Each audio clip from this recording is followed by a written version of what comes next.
guys, my name is Serena Poon, and welcome to my show, Serena Loves. As a celebrity chef, nutritionist, and entrepreneur, I'm incredibly passionate about helping others live their best life through methods I call culinary alchemy, which is the magic of combining education, integrative and functional nutrition with healing intuitive energy.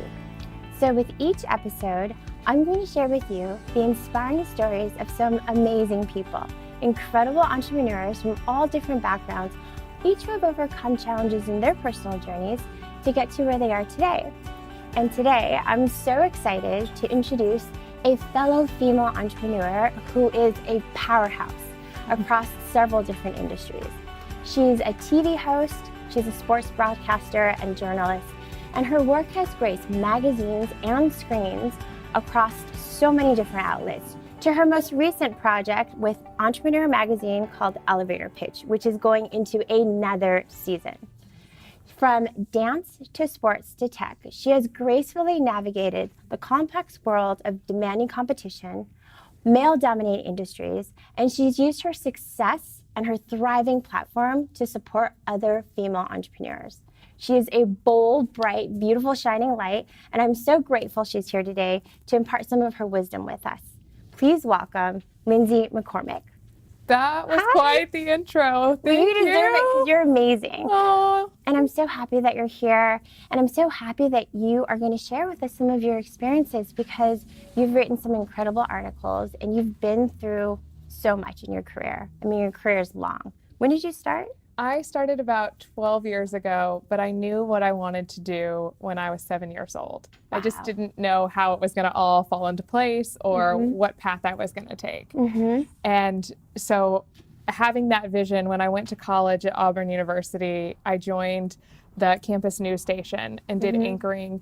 And then our sports director had to leave for the weekend, and there was an open space, and he said, "Lindsay, you know a lot about sports, so why don't you just take over for me for a weekend, and then when I come back, I'll take my position back." Right. And I said, okay. And I just fell in love with sideline reporting at that moment, and I never let him have his position back. And there was a little story with that too, right? Because you were dancing, and you had some sort of an accident, I read, right?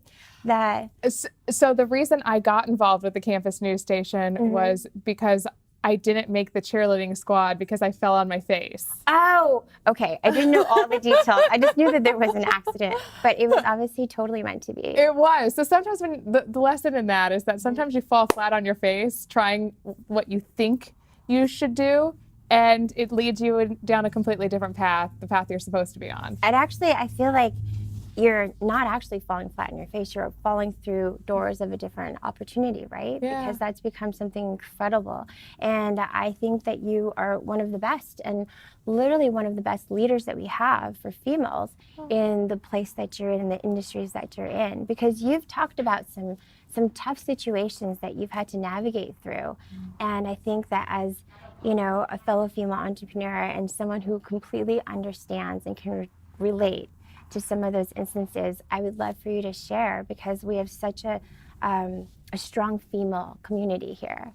I feel like every woman, no matter your industry, you're going to face challenges. Yeah. And especially in a male-dominated industry, I know 1,000 women that have stories that are similar to mine.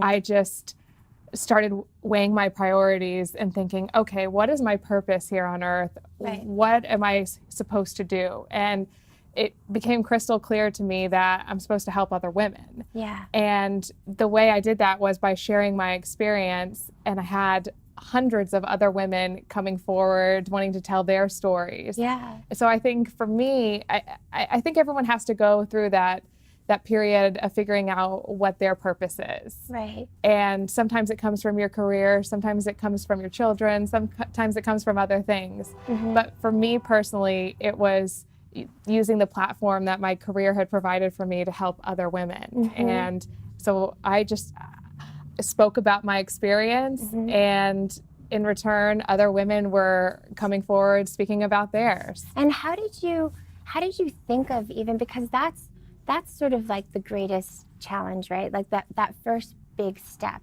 and using your voice. and sharing your story, because you don't know how it's going to be received, right? And I think that that's the hardest step for all of us. And I'd love for you to share how you kind of finally got to that, because you're in sports, and you're reporting, and you're talking to men all the time about what they're doing, and what their life is like. And for you to kind of come to this place where you're like, I'm gonna open up and talk about this part of my story. I would really love if you could share your thoughts and kind of that experience. I feel like I got to a place where I knew inside that some of the stuff I was experiencing was not what anyone else should experience in my position. So, and I would get DMs from women asking a lot about advice. Hey, I'm trying to get into your industry. Can you give me advice about some of the challenges, what are the pros, what are the cons that I'm going to face while trying to navigate this new industry? And that kind of stuck with me, was thinking to myself, okay, this is not a normal experience, and I don't want women that are new to this industry coming in to think it's okay for a male higher up to ask questions of that nature. For me in particular, I was asked if I planned on getting knocked up anytime soon during a job interview. And to me, that was disheartening, because it made me feel like as women, we can't have it all. So you're telling me that I have to pick my career or having a family. Right. And I didn't want women that were new to the industry to think that that was normal and they should just brush it off like the rest of us had for so long. I actually loved this recent stand-up of Amy Schumer's, because she was talking about the Me Too movement and how so many of us women for so many years have just kind of brushed it off and thought, oh, this is okay. And we have this younger generation of women coming up underneath us that are saying, wait, you mean you guys have tolerated this for so many years? Why don't you do something about it? Right. So that was kind of, I had two things that really pushed me. One, hearing so many stories from other women that were scared to come forward for fear that they would lose their jobs. And also I watched Wonder Woman for the first time, and it inspired me to want to help out other women even more. So that's incredible. I mean, I thank you for sharing that story, because I think it's so important for other people to hear it and to be inspired by that and motivated and empowered by that. And you've just sort of taken that platform and your success, and you've been like a cheerleader. So even though you didn't make it in high school, like you're the biggest cheerleader now for everyone, men and women, but in particularly women and female entrepreneurs. So now you're in tech. So you started in sports, well, actually in dance, right? That was dance is my literally passion a career of its own and passion. And so now you're in tech. So tell us a little bit about that. I mean, that leads, I know, right into elevator pitch, but you have a tech company, a tech project as well, right? So we're getting ready to launch this new app called Big Shot Basketball, or it's just Big Shot for short. And it's essentially the Pokemon version, or Pokemon Go sports version. Oh, so rather than collecting your favorite Pokemon, you'll build fantasy teams and go head to head with your friends. How fun. That's awesome. And that's coming out soon? Yeah, in June. That's so cool. I'm really excited. What made you, did you play video games when you were younger? I did. That was kind of the way I connected with my younger brother, was through sports and video games. How fun. And it's crazy to see how the sports world is changing to now being focused around esports. And those traditional sports are kind of not falling aside just yet, but esports are taking such a dominant place in this industry. It really is. I actually have a friend whose son is at school on an esports scholarship. Really? Yeah. Like I didn't even know it was a thing until she told me. And they have teams, and he's the captain, and he needs to do well academically, otherwise he's going to be booted off the team. So just like traditional sports, they have the same rules for these esport teams, and they have scholarships and everything. So I think what's so intriguing about esports is that we've seen people find success in this industry after only playing for a few years. So it makes anyone think, okay, I can do this too. I can be successful at this. Yeah. No, you're right. It's true. It's not something that they had to start doing when they were 2 or 3. So it's actually very cool, and it's a whole new thing for someone, I think, like in our generation who didn't see that as much growing up. So talk to me a little bit about elevator pitch, because this is so exciting that this show is so successful and it just keeps going season after season. And I know there's some people that haven't had a chance yet to binge watch. So tell us a little bit about that and that part of your journey. So we just wrapped the 4th season and it'll air, I believe, either at the end of this month or the following month. And I think the reason why this show is so successful is because you get to see the glory moments of these companies and these entrepreneurs' hard work. So it's you don't see all of the challenges that they faced. You see them as they're on the upswing in their career, and hopefully they get a deal if we send them up to the boardroom. And it's been a very emotional journey for me, because I know how hard I've worked at my career, and to see some of these entrepreneurs and make it big and come up to the boardroom with these brilliant ideas that are going to change the world is something that I'm more than grateful to be a part of. Yeah. Well, there's so many entrepreneurs. I feel like every day someone's like, I'm quitting my job, I'm going to be an entrepreneur. I'm going to start my own business. What are some key pieces of advice you can give someone, because you've seen it, I mean, across the whole spectrum, you know, as a starting one yourself, and then now you're an investor and a judge, you know, giving advice, you know, to other entrepreneurs. What's some good pieces of nuggets? I would say make sure you're passionate about your concept or your company, because you're going to put in hours and hours of miserable time and work if you're not passionate about it. And the beauty of seeing some of these entrepreneurs come up to the boardroom with their concepts is you can tell that they love what they're doing and they're passionate and they believe that their concept is going to change the world. So that's my first piece of advice, is make sure that you're very passionate about whatever you're working on. My second piece of advice would be to construct an elevator pitch, whether you're on the show or just in real life, because those 60 or 90 seconds that you have to sell your idea to investors is crucial. And if you don't have the perfect elevator pitch, you're not going to get the funding, or the investors that you're trying to get funding from are not going to understand what you're trying to do. Because obviously, as the entrepreneur, you know what your concept is. But can you convey that to your investors in a short amount of time? So how do you create an elevator pitch? I mean, I think this is probably the most important question that I ask you today, and this is what everyone's going to be clued in on. So how do you do it? I think the most important thing, so some of the things we look for when we're watching the pitches to decide if we want to send them up to the boardroom or send them down if their pitch wasn't the best that it could have been. Some of the things we look for is passion. We look for, what is the concept? Can we help? If we can't help or we don't make a good fit for them, then it's pointless to waste their time and bring them up. Also, there were some companies where they pitched their concept, and when the pitch ended, we still didn't know what they were selling us. So it was unclear. It was unclear. So make sure it's clear, concise, and that you're really getting across exactly the highlights of what you're selling us and what your concept is. Passion, drive.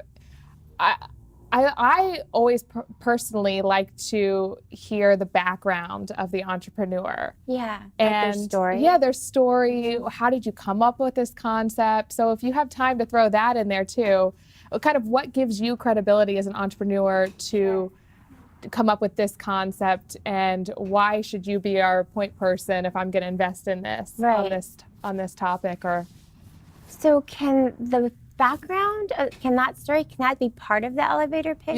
Because absolutely. Is it really supposed to just be 60 seconds? Or on the show, yes, because we want it to be a little challenging for them. But in real life, I mean, essentially you have, I would say, 60 to 90 seconds to really grab someone's attention. The pitches on the show that I think did the best were the ones that gave us all the information, but still left us wanting more. Left us with a bunch of questions in terms of wanting to know more about the concept. But what kind of questions were they? Because they weren't questions that were like, wait, what was that about? Yeah. So what questions did it leave you wanting to know more? I mean, what questions did you have in your head? Sometimes they would tell us what their sales were. Sometimes they would leave us on the edge of our seat, wanting to know the exact numbers. Yeah. That's a good one. I mean, you can only fit so much information into 60 seconds too. Yeah, that's true. So if they've laid out all the key components and we're still on the edge of our seats wanting to know more, then that's the perfect elevator pitch. That's so great. Thank you for sharing that, because I know that when people listen to this, they're going to be taking notes, because this is exactly what every entrepreneur needs to do. And I'll be honest, even when I first started, I couldn't explain, what culinary alchemy was in 30 seconds or 60 seconds. I mean, if you let me have 5 minutes, then you get it, but you don't always have 5 minutes. So that is so important to have that very clear, concise description. And it's crazy how actually hard it is to kind of sum up your life and what you're doing and all the things into 60 seconds. So thank you for kind of like giving those bullet points, because I think that really helps. So that's a big thing that you're doing right now. Any other special projects that you can share with us? So we're about to launch Big Shot. Yes. That's taken a lot of my focus, and then Elevator Pitch will air in the next month or two. But for me, the next phase of my career, I feel like I'm always trying to find the path that has not been trailblazed yet. Yeah. And for me, I noticed that there weren't as many women in esports, probably because it's newer. I feel like just as many women play video games as men, though. Really? I do. I just feel like maybe they're not as open about it, or they don't talk about it, or not as vocal. And so for me, I realized, okay, there's not really a female reporter that's covering this just yet. And I know it's getting bigger and bigger. The NCAA at some point will launch a league for the colleges to compete against each other. And I wanted to be one of those trailblazing women that was in at the start. Yeah. So I filmed an esports pilot, and we're waiting to hear back about when we'll film more for that. Amazing. That is awesome. I love that. And I love that you're kind of always sort of initiating, I love that idea that you're like, what hasn't been done yet? And I want to go try to do it. And I think that's incredibly inspiring. And, do you think there's something is there any sort of like practice that you started when you were younger, maybe something that your family taught you, or just something that you started on your own that kind of got you into that space?